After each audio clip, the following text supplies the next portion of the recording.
What happened when a single question from a reporter brought an entire room to a standstill? It wasn't the kind of question you'd expect during a press briefing. This wasn't about policies or budgets or national issues. No, this was different. This was personal. And the way Karoline Leavitt responded left everyone speechless.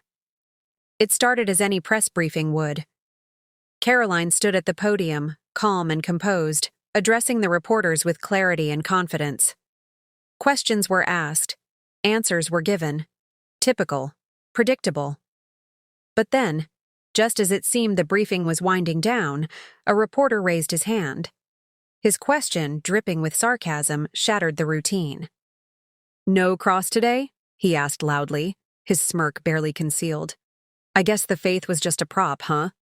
The room froze. Conversation stopped mid-sentence.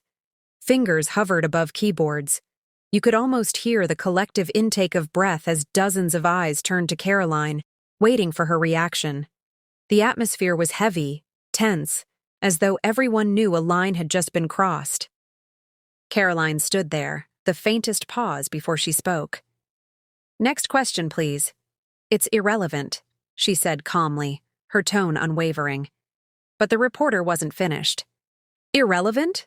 he pressed, louder this time, as if daring her to engage. "I think it's pretty relevant. Looks to me like your faith was just for show all along." The gasp was audible this time, sharp and quick, as the weight of his accusation hit the room. Whispers began to ripple through the crowd, faint but undeniable, like tiny cracks forming in glass. The reporter's words hung in the air, heavy and cruel. But Karoline didn't flinch. She didn't raise her voice or react impulsively. She simply stood there, steady, letting the moment settle before she spoke, her gaze never leaving his. "Yesterday," she began, her voice calm but firm, "one of your colleagues suggested that I take off the cross I wear around my neck. He said it might be seen as political, might distract from the issues we're here to discuss. I told him, as I'll tell you now, that the cross I wear is not a political statement. It's not for anyone else's approval. It's an expression of my love for Jesus Christ. It's personal. It's sacred." The whispers faded as her words, laced with sincerity, drew the room to silence. Suddenly, no one was typing. No one was looking around. All eyes were locked on her, captivated by the calm power of her voice. And the energy shifted. People were no longer waiting for a fight. They were waiting for what would come next. "I didn't wear it today," she continued, her voice steady yet filled with emotion. "Not because my faith changed, not because it wavered, but because I wanted to show you, and everyone who might be watching, that faith is not something you wear. It's not about a piece of jewelry. It's about how you live. It's about love. It's about truth.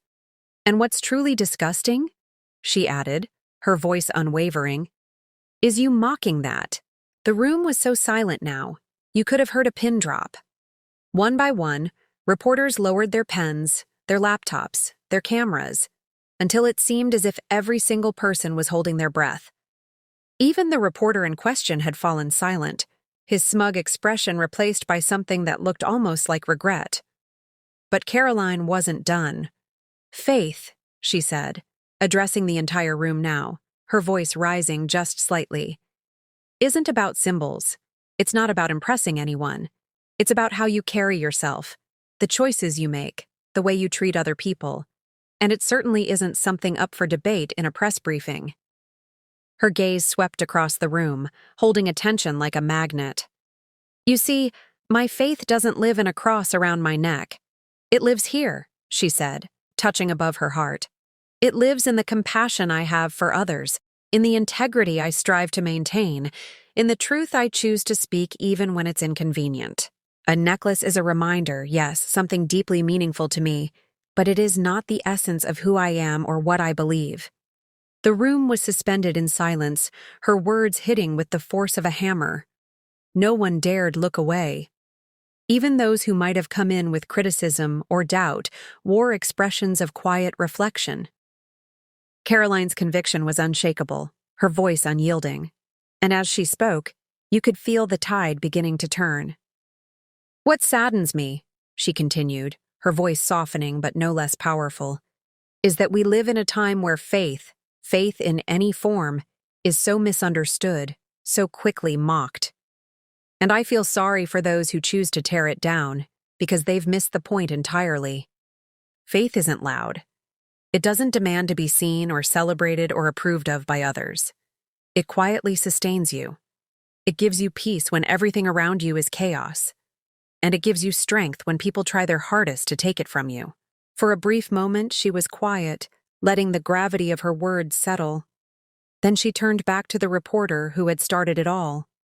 "You mocked something sacred to me, something deeply personal," she said, her tone now serious but devoid of malice. "And yet, you haven't shaken me. My faith remains as strong as it was yesterday, as it was the day before, and as it will be tomorrow. Because my faith isn't built on your perceptions. It's built on love. And I would encourage you to reflect on what you build your actions on. Words can tear down, or they can lift up. You chose the former today, but it's never too late to choose differently." She took a step back, her eyes scanning the room one last time. "Shall we move on to the next question?" she asked, her composure flawless. What followed was something unprecedented. It wasn't chaos, nor was it outrage. It was quiet admiration. There were no follow-up accusations, no smug comments, no attempts to twist her words. The room, filled with seasoned reporters who weren't easily impressed, seemed almost in awe. The ripple effect of that moment didn't stop at the briefing room. It spread, reaching everyone who heard her story. Because in a world where words are often used as weapons, Karoline Leavitt had reminded everyone of their power to teach, to inspire, and to unite, even in the face of criticism. And that's the lesson her story leaves behind. True faith isn't about winning arguments or silencing critics. It's about standing firm in your values, speaking your truth with grace, and showing the world that what's in your heart will always matter more than what's around your neck.